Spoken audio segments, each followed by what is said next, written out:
لە بەرنامەی ئەمجاری چیرۆکەکانی دوای جەنگدا دەچینە یەکێک لە کەمپی یاوەرەکانی شاری مووسڵ. لە دوایەوەی هێزەکانی پێشمەرگا تەواوی ئەو بربەست و دیوارانەی بەرگری داعشی تێکشکان بە درێژایی سنوورە ئازادکراوەکان پێشمەرگە چەپەری نوێ لە قوڵایی ئەو خاکی ماوەیەک دیلی دەستی خەلافەت بوو لێدەدا. دوا بە دوایەوەی هێزی پێشمەرگە لە شەڕی ئازادکردنەوەی مووسڵدا ئامادەکاری تەواو و کار ئاسانی زۆری بۆ هێزەکانی عێراق کرد، سوپای عێراق بەرەو مووسڵ بەڕێکەوت و شەڕی کۆڵان بە کۆڵان لە گەڕەکەکانی مووسڵ دەستی پێکرد. هاوڵاتیانی سڤیلی شاری مووسڵ هەر لەگەڵ یەکەم ساتی کۆنتڕۆڵکردنەوەی گەڕەکەکانیان بەشێکی زۆریان بەرەو ئەو ناوچانە هەڵاتن کە ئاسایشی زیاتری لێبوو دوور بوون لە مەیدانی جەنگ. نزیکترین شوێن خاچی هەرێمی کوردستان بوو، لە ناو کەمپەکان وەک شوێنێکی ئارام و لە ژێر سایەی ئاڵای کوردستاندا ژیانی ئاوەرەبوونیان دەست پێ دەکرد. ئەو خەڵکی لێرە دەژین هەمویان قوربانی دەستی شەڕی داعش.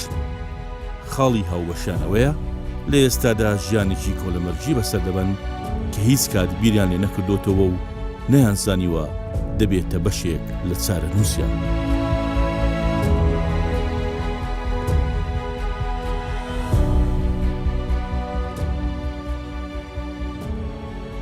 لەم کەمپەدا لە ناو ئاوارەکان تیمی بەرنامەی چیرۆکەکانی دوای جەنگ هاوڵاتیشی شاری مووسڵ دەدوێنێ.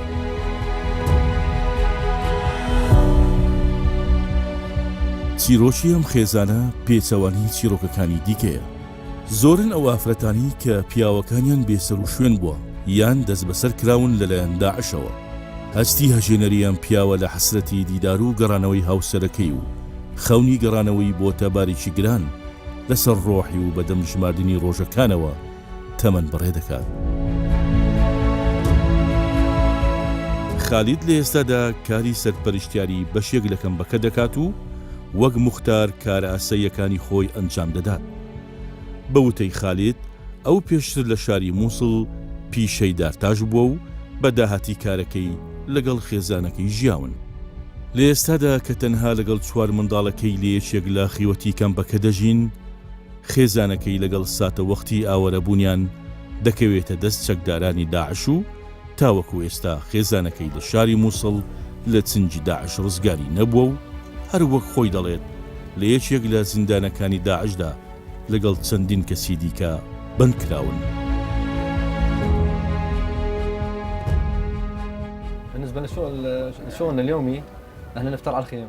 لەبارەی کاری ڕۆژانەمەوە من ڕۆژانە لە تەواوی ئەو بەشێکە تایبەتە بە من و سەرپەرشتی دەکەم دەگەڕێم و دەچمە لای ئەو خەڵکانەی کە زەرەرمەند بوون و سەردانی خاوەن پێداویستە تایبەتیەکان دەکەم بۆی بتوانم داواکاری پێداویستەکان کۆ بکەمەوە تاکو هاوکاریان بکرێت. ئەو کاتێک کاری گەڕان و پشکنینەکانم تاوا دەکەم دەچم بۆ لای ئیدارەی کەمپەکە و زانیاری و پێداویستەکانیان پێدەدەم و ئەوانیش پێداویستەکانیان بۆ دابین دەکەن. من لەبارەی خۆمەوە بە شێوازی خۆبەخشانە ئەم کاریان بۆ ئەنجام دەدەم تاکو هاوکاری ئاوارەکان بکەم. من خوێندەوارم و بۆیە کارەکە باشتر ئەنجام دەدەم. ئێمە دەتوانین لیان تێبگەین و لەو ڕەوشەی ئاوارە بوون زیاتر تێدەگەین و هاوکاریان باشتر دەکەین. واحنا نفتهم معاناتهم نفتهم هذا حتى نوصلها للمسؤولين. نحن بالبداية كنا بالكرامة حاصرين يعني. ئێمە سەرەتا لە گەڕەکی کەرامەدا بووین لە ژێر گەماروی چەکداران و سوپادا. نزیکەی ماژێک لە ژێر گەمارۆکاندا ماینەوە. کاتێک کە سوپا هات و گەڕەکەکەی ئازاد کردینەوە ئێمەش ئازاد بووین. خێزانەکەم شەوی پێشتر چوو بوو بۆ ماڵی باوچی لە بەرەی ڕاستی مووسڵ چووکە ماوەکی زۆر بوو سەردانیانی نەکردبوو. گوتی دەیان بینم و دەگەڕێمەوە. هەرم شەوە ڕێگای نێوان بەری ڕاست و چەپی مووسڵ گیرا و نەیتوانی بگەڕێتەوە. ئێمە ئازاد بووین و ئەویش لە بەری ڕاستی مووسڵدا کەوتە ژێر دەسەڵاتی داعش.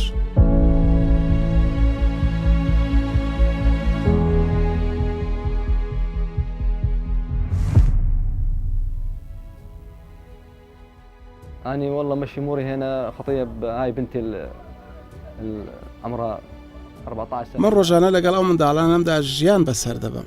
ئەم کچە بچووکەم کە تەمەنی 14 ساڵە ئەو ماڵداری دەکات و منداڵەکانم لەگەڵدا بەخێو دەکات. کارەکانی ماڵەوە دەکات و خواردن و پێداویستی منداڵەکان ئامادە دەکات. زۆر نازانێت بەڵام هێواش فێر دەبێت.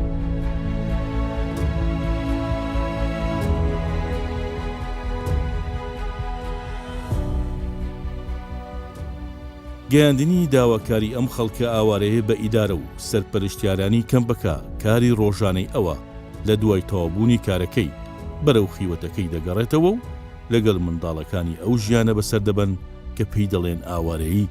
کچە گەورەکەی خالید بەم شێوەیە باز لە ژیانی خۆی دەکات پاش هەڵکوتانە سەر مووسڵ و وێرانکردنی لەلایەن داعشەوە.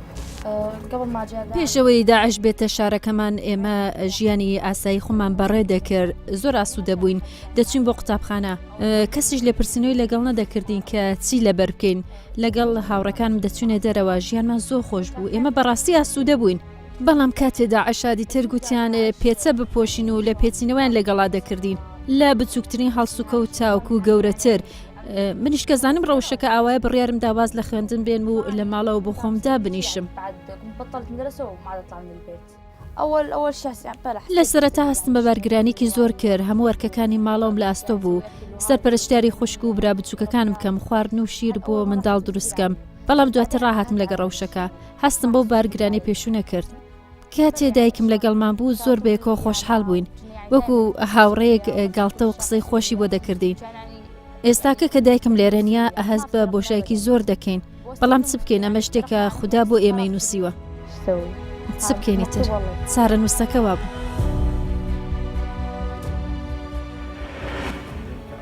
ئایا هیچ زانیاریەکت هەیە لەبارەی خێزانەکەت؟ پێش ماوەیەک پێیان ڕاگەیاندم کە خێزانەکەم لەگەڵ خەڵکانێکی زۆر گیراون و ئەو لە پەنجەرەکانەوە خواردنیان پێدەدرێت.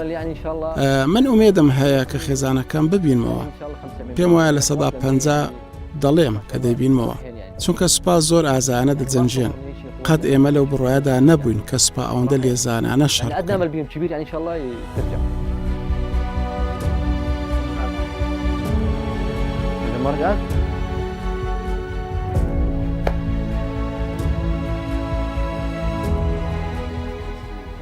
صعب عليه. ئەگەر نەمبینیەوە زۆر گران دەبێت بۆم. طبعا واحد تحس من هو يشوف خويه مثل زوجته موجوده وياه. من کاتێک کەسێک دەبینم خێزانەکەی لەگەڵێتی لە ناوە خەمدام دەگرێت و هەست بە ئازارەکانی زۆر دەکەم. ئەم ڕۆژە بۆ من کارێکی زۆر سەختە، وەکەر مرۆڤێکی خاوەن ویژدان. خێزان هەموو شتێکە لە ژیاندا. هي كل شيء بالحياة هي تقريبا نص عن احساس اي اب يعني نشوف اطفال وبلا. من وەک باوچێک کە دەبینم منداڵەکانم لە نازی دایکیان بێبەشن لە ناوەوە خەم دەخۆم، چونکە زۆر ئەستەمە زۆر.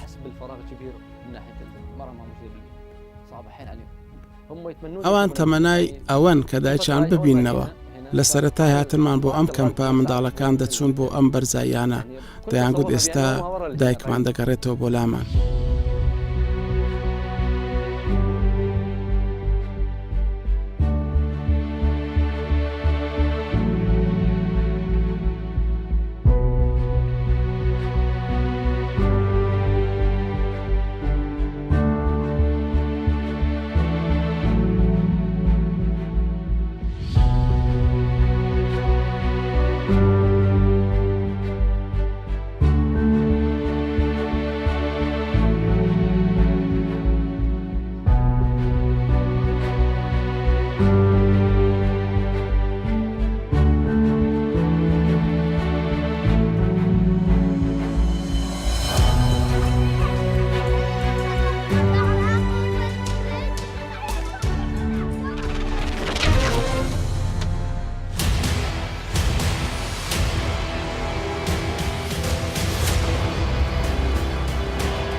ما خراب كنت هلا بوما لا عيال هلا لا ظلام هلا لا جن هلا.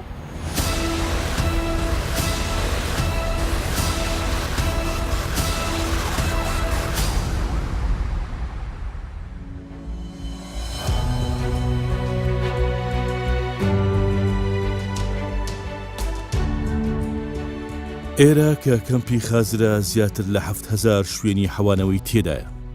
لە ئێستادا هەموو خێوەتەکان پڕن و خەڵکی تێدا دەژی. هیچ خێزانێک لەم شوێنەدا نییە کە چیرۆکێکی کاریگەر و دڵتەزێنی لەگەڵ خۆیدا هەڵنەگرتوێت.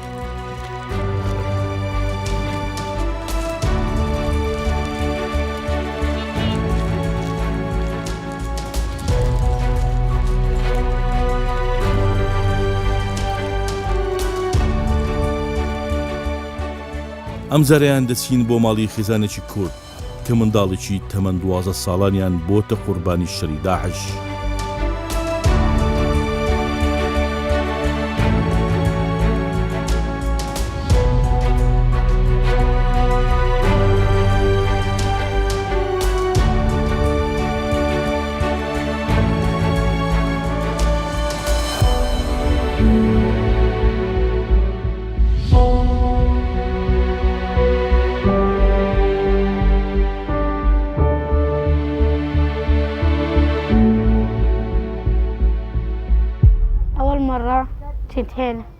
بۆ یەکەم جار ئێمە هاتین بۆ ئێرە گەڕکەکەمان کەڕامە ئازاد کرا. گوتیان جارێکی دیکە داعش دەگەڕێتەوە و سوپا پاشەکشە دەکات.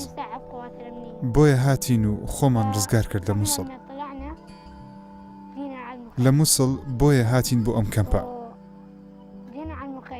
لێرەدا ماینەوە بە ماوەی مانگێک. من لەگەڵ براکەم گەڕاینەوە بۆ مووسڵ تاوەکو کەلوپەلەکانمان بهێنین. هەفتەیەک لەوێدا ماینەوە. من ڕۆژێکیان هەندێک کەلوپەلم لە عەرەبانەکەدا دانابوو. کۆم دەکردنەوە و دەمویست یاری بە کەلوپەلەکان بکەم. کە دەستم لە کەلوپەلەکاندا بینیم گول لە هاوەنێکی تێدا بوو، منیش دەستم لێدا و پێمدا تەقیەوە. دراوسەکانمان بانجی براژنەکەمی کرد و بۆ ئەوەی یارمەتیم بدات. من بریندار ببووم. منیان برد بۆ نەخۆشخانە لە پاشاندا ڕەوانەی شاری هەولێریان کردین تاوەکو لەوێ چارەسەری تەواوم بۆ بکەن. من زۆر ئارەزووی ئەوە دەکەم لەگەڵ هاوڕێکانم یاری بکەم.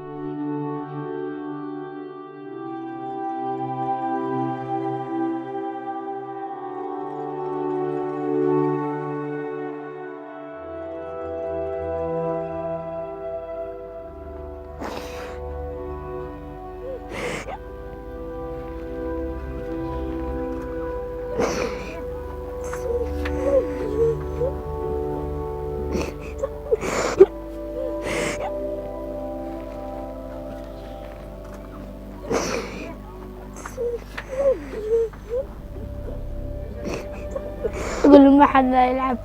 بە هەموو منداڵەکان دەڵێم یاری بە مۆبەکان نەکەن.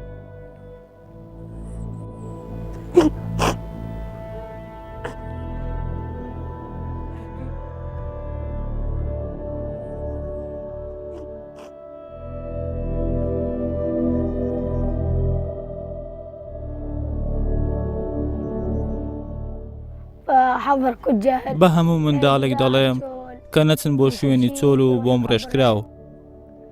ئەگەر شتێکی گوماناویتان بینی و پۆلیسی لە ئاگدار بکەنەوە بۆ یاری بە بۆمبەکان مەکەن.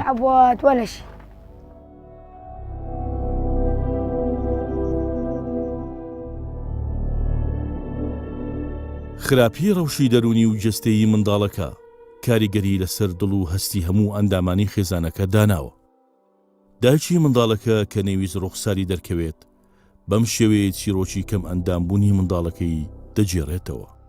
بابا كري من الفيري بون كري من هات عودة كر قلت از بزفرم بر سيارة من بر غراضي من حمي تشتا مد هاتي دزي خبر هات بوما تليفون كرن قلت والله تشتا حمي هات دزي كري من دين بقولت والله سيارة من تشتا مد تشت حمي خشابة من حمي تشويه مجي قلت از عودة ديكم عودة سريع تشكر الفيري منظمة هات الحشد شبونا حشد بو هاتن قلت يا عودة ديكات يا زفرت مسلي خو مالي خو دبلا بزفرن كره مش قلت والله هولي هات يا بو من از بزفرن شو زفري مسلبه شو زفريجين أو جحيلة ونبي تشيكي هي طازة يعني وخاصتنا أبوي.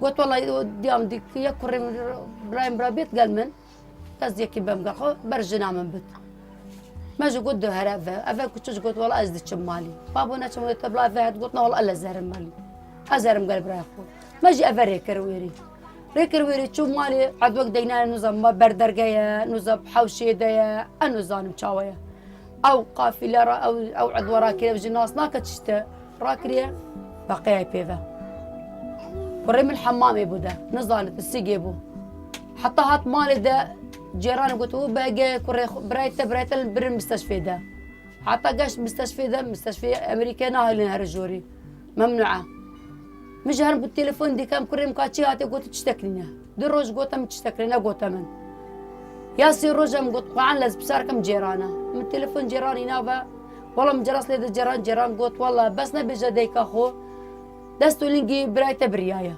شا بريايه قلت والله بريايه كرة بريا قلت ولا قتيايا وعذوة باقية بيبا دستو لنجي بيبا نية بس بقى والله ما علمنا صاغ بمرت ما علمنينا ما جر تليفون ديك انا كريم قلت انا تشتك بيبا والله دستو لنجي بيبا يا كاملة مجي باوريكر صند خوارن باوريكر قلت مدي الله ما دام دستو لنجي تشتكني قلت بس أفا تلوي بريايا بس تلويه قلت يعني ساقي كاملة قلت والله ده ساقي كاملة بس تلوي برياية سيروا شارج أسألوا حولي ما شار روجا يا بينجا كريم كلامك قلت يما بقاي درجة والله كريت أحاول كرن أربيلة ده إسعافي والله قشت ما زبراي وده قشت أربيلة ده مسترسيام دستي ولنجي بطاني راكم نويري حتى أنا قشت المستشفى أربيلة ده الأربيلة راكرن دستو لنجي شوية كرة شاو شو قد والله شو نظام شاو شو دستو لنجي 11 برياية 11 مالي ما خراب كنت تشتغل هلا بوما نا عيال هلا نا ظلام هلا نا جن هلا جن رمي كرين ظلام رمي كرين بوري هلان والله باصر ظلامك بوري ما بيبا مري كشتن كانت 11 تكرمنا على شرات كان ديني سرشاوي مري بوري ده والله بتشي هذا خابر المتسبين كريا خمنا هو ليه زخت يلا كرة كانت دكت كرة كانت زاحر زخت كرة أبا كرة من جغارنا فروت والله هات أخباري هات مالي مدى ساعة شهر عصري بو هات كرة من برن أبا هردو برن دو كرة من برن براي قلت والله ما جغارنا فرشن قول بالي والله دو جغارة فرش باب قرآن ما جغارنا فرشن قلت بالي فرشن براي وما ظن قلت ورا هردو بو هردو كرن سيارة ده برن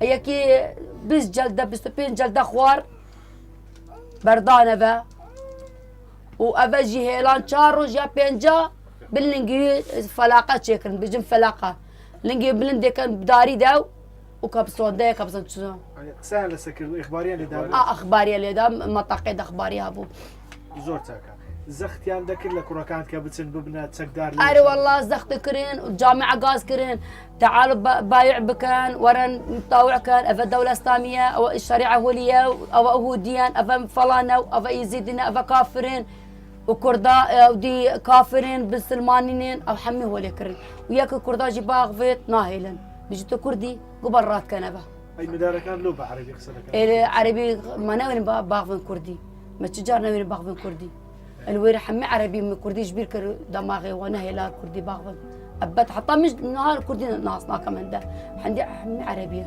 المال عربي ده جدر في عربيه حمي عربيه حتى مرارنا كان والله بس انا ما كردي افهرسي كرمج جبون بس ما انا كردي ناخذ ابد هر هاتن قلتوا كردن كنا انا كردن واتن وعرب ما قلتن ابا ما كر اخو عرب حتى مال ما نيفي ويري ما لك والله بزال ما كردن حي سلامة جيبه كربون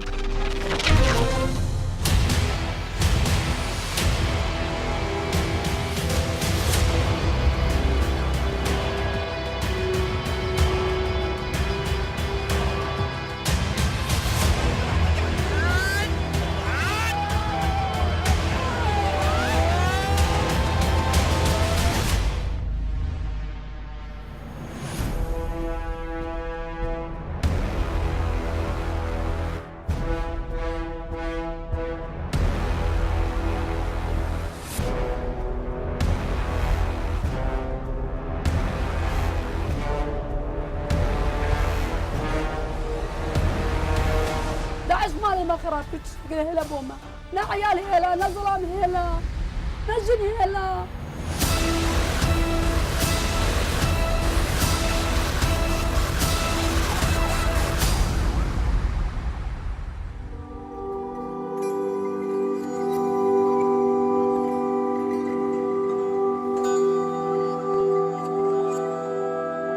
لێرەدا دوای گرسانەوەی ئەو خەڵکانی کە لە ترسی سەلامەتی سەر و حاڵیان ماڵەکانیان لە مەیدانەکانی جەنگ بەجێ هێشتووە، دووبارە سەرەتایی ژیانێکی نوێ لە سووچەکانی خێوەتەکان سەری هەڵداوەتەوە.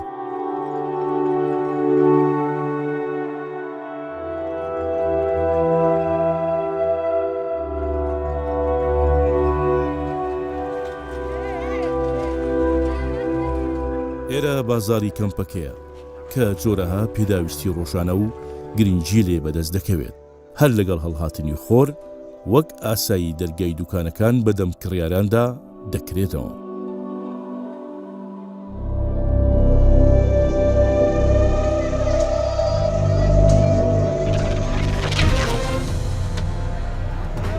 ايش قلت لي؟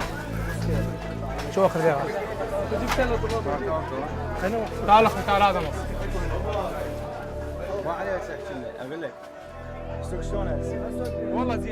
ڕەوشی بازاڕەکە بە شێوکی گشتی چۆنە؟ ڕەوشەکە بە گشتی باشە، بەڵام تەنیا نرخی تەماتە تۆزێک گرانە. ئێمە لە سەردەمی داعش ڕەوشێکی خراپمان هەبوو لە مووسڵ. نرخ لە بازاڕەکان زۆر گران بوون، پێداویستەکانش لە سووریاوە دەهاتن.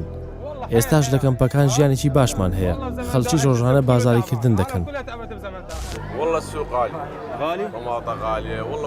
ڕەوشی بازار گرانیە، نرخەکان تا ئاستێک بەرزن بۆ ئێمە. ئێمە پێشتر کە لە مووسڵ بووین لە سەرەتای هاتنی داعش لە ڕێگەی سووریاوە پێداویستەکانی مووسڵ دابین دەکرا، بەڵام کە ڕێگەکە پچڕا ڕەوشی شارەکە زۆر خراپ بوو. ئێستا کە لەم کەمپەین لێرەدا هەموو شتێکمان دەست دەکەوێت، نرخەکانیش تا ئاستێک باشن و تۆزێک بەرزە.